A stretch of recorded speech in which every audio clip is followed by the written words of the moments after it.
Hello students, myself Neelam Agarwal. Today I am going to teach you introduction part of exercise 1.6 Law of Exponents for Real Numbers.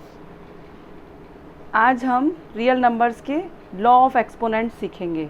तो real number सभी जानते हैं, rational और irrational numbers को real numbers कहते हैं। तो आज लॉज ऑफ एक्सपोनेंट हम सीखेंगे। तो सबसे फर्स्ट है a की पावर 0। तो किसी भी डिजिट या किसी भी नंबर की में पावर अगर 0 लगी हुई है तो उसकी वैल्यू 1 होती है, पर ये नंबर 0 नहीं होना चाहिए।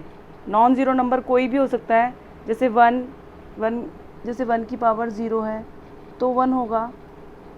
अगर 100 की पावर 0 है तो भी 1 ही होगा। मतलब किसी भी नंबर के ऊपर अगर 0 पावर लगी हुई है तो उसकी वैल्यू 1 हो जाती है। सेकंड है a की पावर m इंटू a की पावर n। अब यहाँ देखिए दोनों की बेस वैल्यू सेम है, a है, यहाँ पे भी a है और बीच में इंटू है। तो कभी भी बेस वैल्यू अगर सेम होती है और बीच में इंटू या डॉट कुछ भी लगा होता है तो हम इसमें कॉमन ले लेते हैं बेस को। तो बेस तो a बाहर आ जाता है और m और n, तो m प्लस n हो जाता है। बेस कभी भी सेम होता है और इंटू होता है बीच में या डॉट बना हुआ होता है तो पावर्स को हम ऐड कर देते हैं। तो जैसे एग्जांपल ले लेते हैं हम। तो जैसे हमने एक एग्जांपल ले लिया, यहाँ पे दोनों की बेस वैल्यू सेम है, 2 की पावर 1/2 इंटू 2 की पावर 1/3।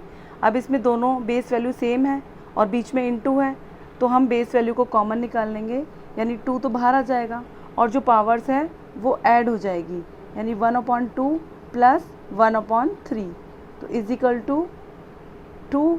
और 1/2 और 1/3 को ऐड करेंगे तो पहले हम एलसीएम ले लेंगे। एलसीएम 2 और 3 का 6 आता है। अब 2 3 जा 6 प्लस 3 2 जा 6 तो 2 आ गया, इज इक्वल्स टू 2। 3 और 2 5 तो 5/6।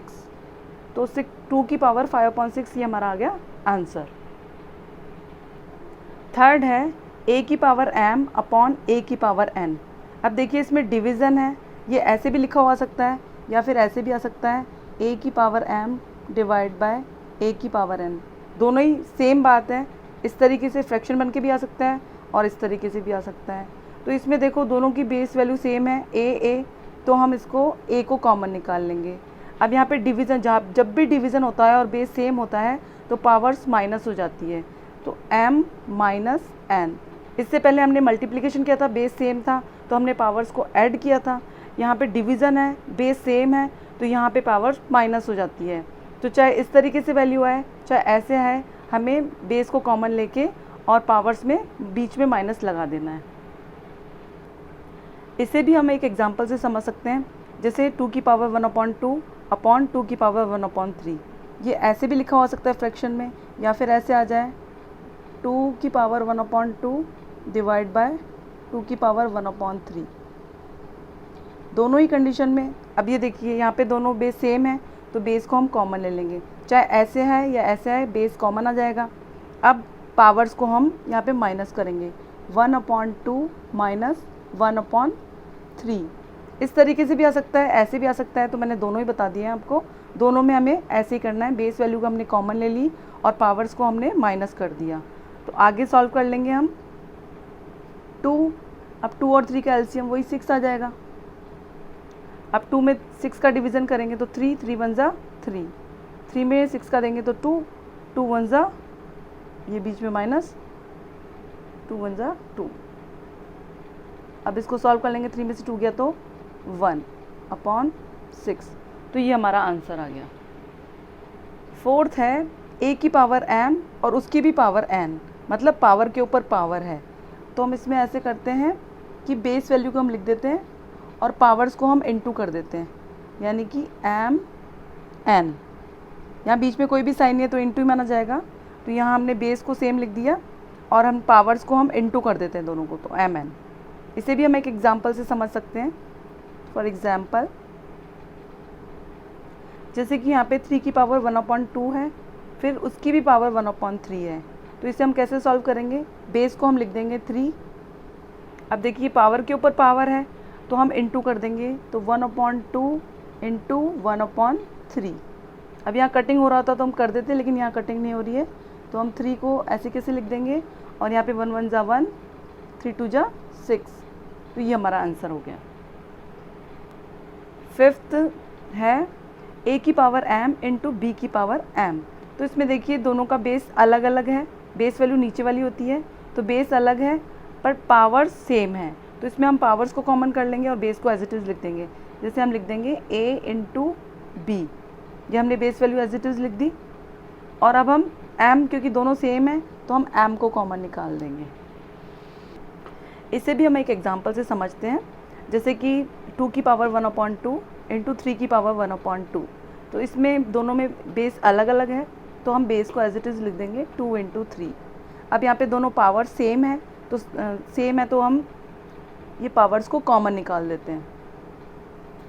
जो चीज़ सेम होती है उसे ही हम कॉमन निकालते हैं। ये दोनों बेस अलग अलग है, इसलिए हमने 2 इंटू 3 कर दिया। अब हम इसे सॉल्व कर लेंगे। 2 3 जा 6 और 6 की पावर 1/2, ये हमारा आंसर आ गया। सिक्स्थ है a की पावर m अपॉन b की पावर m। अब यहाँ भी बेस अलग अलग है और पावर सेम है, तो हम बेस को एज इट इज़ लिख देंगे a अपॉन b, और पावर्स क्योंकि दोनों सेम है तो पावर्स हो जाएगी कॉमन, तो हम यहाँ पावर लगा देंगे। इसे भी हम एक एग्जांपल से समझ सकते हैं, जैसे 3 की पावर 1/2 अपॉन 5 की पावर 1/2। अब देखिए इसमें बेस अलग अलग है लेकिन पावर सेम है, तो हम बेस को लिख देंगे 3/5, और क्योंकि पावर सेम है तो पावर्स आ जाएगी कॉमन, तो ये हो गया हमारा आंसर। सेवेंथ है, यहाँ पे a के ऊपर रूट बना हुआ है, रूट में n लिखा हुआ है, तो इसे समझने के लिए हम पहले रूट के अंदर a लिख लेते हैं। ये रूट a है, रूट a का मतलब होता है a की पावर 1/2, a की पावर 1/2 होता है। अब यहाँ रूट में n बना हुआ है, तो इसका मतलब हो जाएगा a की पावर 1/, यहाँ पे n है तो हम यहाँ n लिख देंगे। तो जो भी डिजिट रूट के अंदर होगी 1/, वो आ जाएगा। जैसे कि एक एग्जांपल ले लेते हैं हम, जैसे यहाँ तो मैं लिख देती हूँ a की पावर 1/n। अब एग्जांपल लेते हैं हम, ये देखिए यहाँ पे 6 के ऊपर रूट बना हुआ है, रूट में 3 लिखा हुआ है, तो हम 6 को तो एज इट इज़ लिख देंगे। अब रूट के अंदर 3 बना हुआ है, तो यहाँ लिख देंगे हम 1/3। इस तरीके से इसको हम सॉल्व करेंगे आगे। तो इस तरह से लॉज ऑफ एक्सपोनेंट हमारा फिनिश हो गया है। अब हम नेक्स्ट वीडियो में एक्सरसाइज 1.6 के क्वेश्चंस करेंगे जो कि इससे रिलेटेड है। तो एक्सरसाइज 1.6 के क्वेश्चंस करने से पहले हमें लॉज ऑफ एक्सपोनेंट्स पढ़ना बहुत ज़रूरी है, क्योंकि सभी क्वेश्चंस इन्हीं लॉज पे बेस्ड है। तो मिलते हैं नेक्स्ट वीडियो में। अगर आपको वीडियोस पसंद आ रही है, आपको समझ में आ रहा है, तो प्लीज़ इसे लाइक, शेयर और सब्सक्राइब कीजिए। इन वीडियोस को बनाने में बहुत मेहनत लगती है, सो प्लीज़ आप सब्सक्राइब कीजिए। Thank you.